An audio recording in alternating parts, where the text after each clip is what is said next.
Good evening, everybody. This is Hunter here. I'm here with my Seattle bro, Colin. Colin, how you doing, sir? I'm doing good. How you doing? Oh man, I'm good. I got laundry done, got my place cleaned up. I got a Mike's harder in my hand. Life is life is swimmingly right now. That sounds perfect. Yeah, so I'm pretty much living the dream right now, as we used to talk about. But yeah, man, I'm doing good. Guys, thank you so much for listening. We had like almost a hundred listens in this last week, so thank you so much for continuing to listen. So, I realized we hadn't done a broadcast in a while, so I was like, we're just gonna just kind of. I have a couple things to discuss, but we're just gonna kind of go off the cuff here, because everything we do is always so planned. But yeah, we didn't have our usual 3-hour pre-podcast meeting where we come up with a proper structure on how we're gonna do it. Yeah, so I just want to talk about a couple things real quick. First off, shout out to Steph Curry. Holy shit, this dude is just playing insane basketball right now. It's and I know we don't really talk about are they still undefeated? Last I checked, I don't think they've lost yet. Yeah, I don't think they have either. But he's just been ridiculous. But yeah, Steph Curry is just we've talked about. We don't really talk sports here, which we should more actually, but Steph Curry, man, he's making it look so easy right now, and just the shots he's making and the efficiency in which he's making these shots is just, it's out of this world. And yeah, 33.4 points a game. He's crazy right now. Yeah, I mean, it's absolutely ridiculous. And so me and Colin here, we both love our ESPN. I've been watching SportsCenter a lot more since SVP took over, which is great. I agree completely. I love seeing SVP, and I still watch Russillo and Cannell. I watch that every day right after when I get home, and I watch First Take and His and Hers while I'm getting ready. But what I found really interesting is that really none of those shows really talked about Steph Curry getting another MVP award. Everybody was kind of just like, oh, well, LeBron will win it, or Harden, or whoever. And it's like Steph Curry, as he should have, is taking that shit personally. It's just taking it out on the poor bastards who have to play against him in Golden State every night, because he's playing ungodly right now. And, it'll be interesting to see how long he can keep this up, but it doesn't look like he's slowing down at all right now. So yeah, he looks like someone's controlling him like he's in a video game, because the shots he's making are just ridiculous. I watched the highlights, and yeah, some of these shots they've been showing, it's just ridiculous, and he's shooting like 45% or better from three. Doesn't make any sense.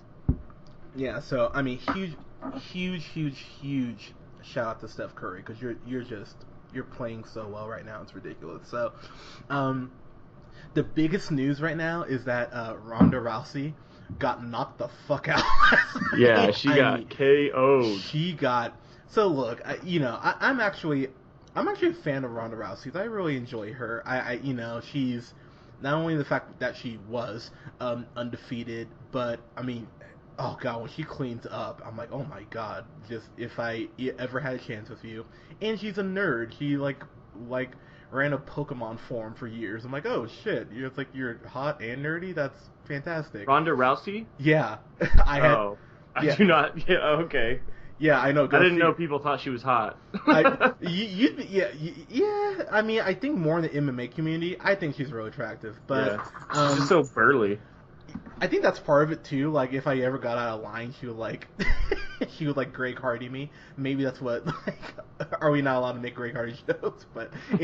I welcome all Greg Hardy jokes. Okay, perfect. But by the way, Dallas, just cut the motherfucker already. Like, goddamn. Anyways, but the one thing about Ronda that's a huge knock about, not a huge knock, but she's pretty cocky, as well she kind of should be, since she was undefeated. But when I was watching the fight last night, she didn't even touch gloves with, oh god, I can't even think of the girl. I feel so bad, I can't even think of the girl's name. It's Holly something.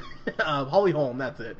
But So she didn't touch gloves with her last night when they were about to fight, and I was like, Who, well, Ronda Rousey didn't? yeah. Like, she like intentionally didn't on purpose? Yeah, she like Oh, okay. So I was like, That's fine. that's probably an omen there. And so watching the fight, Holmes dominated like the whole fight. Like there was never a point where Rousey could get like out the blocks, and then you see that kick that Holmes gave her, and I was like, God damn! And then she just punched her in the face. I was like, holy shit! So yeah, it's gonna be interesting to see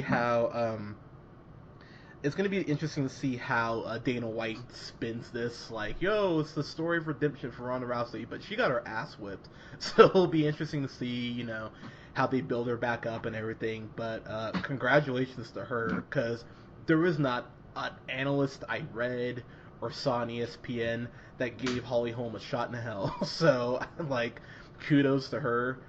You saw at least the highlights of the fight. What did you think? Yeah, I just saw the knockout, and yeah, I haven't followed MMA in a long time, but I know this was a big deal just because Ronda Rousey was undefeated at this point, right? So yeah. Yeah, so I thought that was pretty cool, and it was a legit knockout too, because like when I used to watch UFC, there was like legit knockouts, and then there was ones that were kind of like, there was just like a barrage of punches, and someone would like kind of stop the fight. But she goes down, she gets hit, she gets rocked, and then the Holly whatever Holmes like finishes with a kick, and then goes down and just starts hammer punching her straight on the face before the ref is like, okay, she's out completely cold. Yeah. So it was pretty badass. It was cool. Yeah, so kudos to her. And then, oh man, what? So, and then the other thing I kind of wanted to discuss is the fact that we're almost at the end of the year. We are mid-November pretty much, and the fact that we have mid-January we will have our list of our best of and our worst of films of the year. And honestly, it's like Christmas after Christmas because I love getting the Oscar season and seeing what is going to get that push to get all the awards and what's going to end up on the Razzies. And I'm going to tell you right now, and this is in no particular order because I don't want to spoil my list, because I am starting to still just put it together. One of the worst things, obviously 50 Shades of Grey, that goes without saying. I was just like, oh god, I was like, we did suffer through that, didn't we? Yeah, 50 Shades was pretty bad. One thing that we like, I don't know if you saw this, but I damn well saw it, and I was like, oh man. I know I did a review of it with Scott, was a Mordecai. I fucking hated that movie. Oh yeah. Oh man, and to be honest with you, I had forgotten it came out this year. Like that's how like little I gave a shit about it. I was like, oh god, that did come out, didn't it? Fun fact, it's at 12% on Rotten Tomatoes right now. It is a Mordecai. Yeah, it is an abysmal movie. And then. So did you see what was the other one I was gonna? Oh, did you see Chappie? I did see Chappie. Yeah. You did? Okay. I cared. Yeah, I know people were really disappointed in that one. I didn't get a chance to see that one though. Yeah, I'll probably have to watch that before. Yeah. I'll come up with my. I just cared list. I cared so little about it. I was like, I don't even want to review it. Like it was just one of those things. I was like, me and Scott, it was funny. This was kind of our Lone Ranger. One of the other movies I thought was shitty was Jupiter Ascending, and like, I was trying to like kind of enjoy it in like the same way that I enjoy like Bushwhacked or Jingle All the Way. It's like they're not good movies, but for some reason I just enjoy them. But I couldn't even. Oh man, it took 5 times for me to get through Jupiter Ascending. I was like, God damn it, this is like terrible on top of terrible. And Channing Tatum looking like an elf, like it's really funny for about 10 minutes, and then it's just really upsetting. So, yeah, it sounded like the Wachowskis were trying to like create this big giant universe that people could kind of like get hooked on or whatever, and nerd out to, and it just seems like no one liked it at all. Like it was like overly convoluted and like too much exposition, and it sounded like a mess. Yeah, I got a couple of mine out of the way. As far as what you've seen, because I know you've seen most of the stuff I've seen, but I know you've seen a couple things outside the box. So what have you seen that's just like like a couple movies? Yeah, so probably on what was what were we saying? 50 Shades of Grey. That's probably up there for one of the worst. So okay, so I watched a couple of these other ones though that like I haven't seen anybody talk about, and one of them actually is like highly reviewed, and I turned it off. I rented it for $6, started watching it, and it was so unbearably boring that I like just stopped watching it after like watching it for an hour. Ooh, what is And it? I know I'm trying to think of what it's called. I'm looking it up right now. It was with the girl that was in Twilight, and also Chloe Grace Moretz. Oh, Our Cloud of St. Atlas. That's what you're talking about. No, I don't think that's what it was called. I'm trying to. I would almost bet money that's what it's called. It's called Our Cloud something. Our Cloud. Yeah, it's not Atlas or something. It's Our Cloud. Isn't it Perf something? I know this is really great podcast radio right here. Yeah, but right. I'm just gonna look up Chloe Grace Moretz and it'll show us what she was in. But yeah, it was really really terrible. Clouds of Sils Maria. That was it, called. Yeah. And it actually is saying that it came out in 2014, but I guess it just recently, it was on like one of the new to rent movies on Amazon, so I'm just going to go ahead and call it a 2015 movie because that's when I watched it. That's fair. And it was absolutely horrendous. It was probably the most boring thing I've ever watched in my entire life. So, yeah, I really hated that. But it's too bad that it came out in 2014. Well, actually, technically, it got wide release in 2015, according to Rotten Tomatoes. So. Okay, cool. So nice. there you go. Gotcha. And that was the weirdest thing was that I think it's like not poorly reviewed on Rotten Tomatoes. So yeah, but we just differed on that one. But I mean, honestly though, we've talked about the fact that Rotten Tomatoes is by no means gospel. Like there's stuff that there's a movie that came out like 6 years ago, I want to say, called Meek's Cut Off, that I remember was so goddamn bad. And it's like an 86% I think on Rotten Tomatoes. And I remember just looking through his reviews. I'm like, why the fuck does everyone like this? I'm like, am I insane? We talked about it a couple years ago. Everyone loved American Hustle. I'm like, why do you guys love this? I'm like, I think it's okay at best.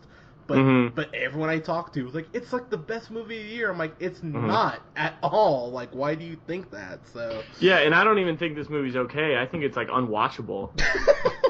Like, it couldn't have bored me more. Like, the whole thing takes place of like just like on a train, and she's just kind of like hearing about someone died, and then like the girl from Twilight is like her assistant and says a bunch of stuff that's like made me want to like shoot myself in the head because I was so bored. Wow. So that one sucked. But then like I also really was disappointed in Tomorrowland. I thought that movie was really stupid. Yeah. So like let's kind of talk about that real quick. What were you expecting going into that? To Tomorrowland? Yeah. Yeah, see, that's the thing too, is like I didn't even have high expectations because it's a movie based on like an attraction, like a dying attraction at Disneyland, and I feel like this was like an attempt to make younger kids, you know, like look forward to Tomorrowland, like make it relevant again. And it, like, I had no idea what the plot was gonna be. I just knew that it was like they kind of go into the future, but it turns out they don't even go into the future. They go into like a parallel universe. So Tomorrowland is like the name doesn't even make sense because it has nothing to do with the future. Yeah. And I don't know. I didn't know what to expect, and I went in. I was like, oh, okay. Well, that was why I didn't know what to expect because it didn't make any sense.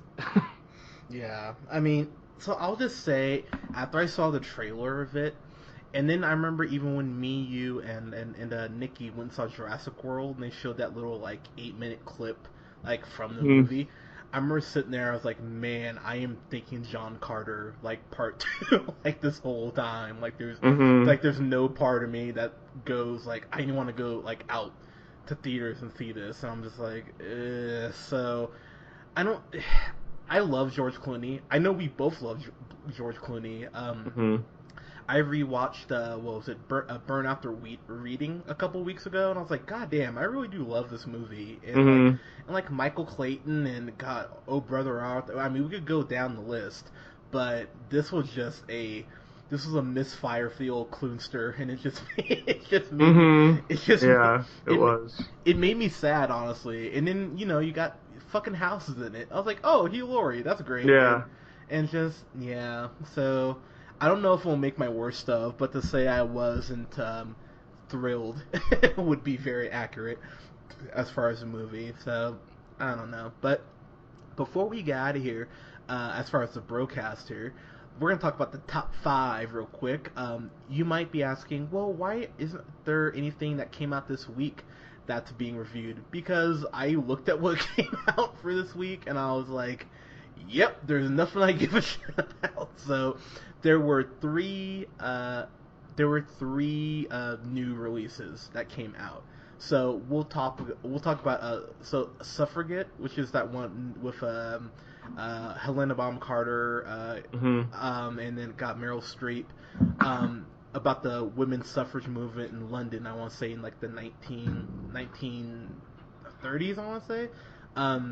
You want to take a shot at where that debuted this weekend, Colin? Did it make the? I'll say it snuck into the top 5 at 5. Oh man, so you're totally right if you take 10 away from 5. It debuted at number 15 with pretty good, making a whopping $1 million.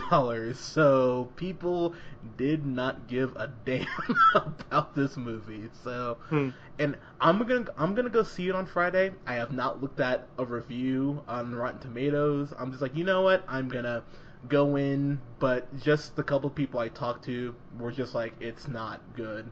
And one of my female friends I talked to was like, I almost don't want to admit that I'm a woman after seeing that. I'm like, ooh, that's not good. So it'll be interesting to see how it does. I don't think it'll do very well, but so that debuted at number 15. So as far as the top 5, the 33, the movie about the miners there getting trapped in, where was it, Chile or something. Yeah, somewhere in South America. Yeah, somewhere that's not America, so we don't care. But that opened up at number 5 at $5.8 million.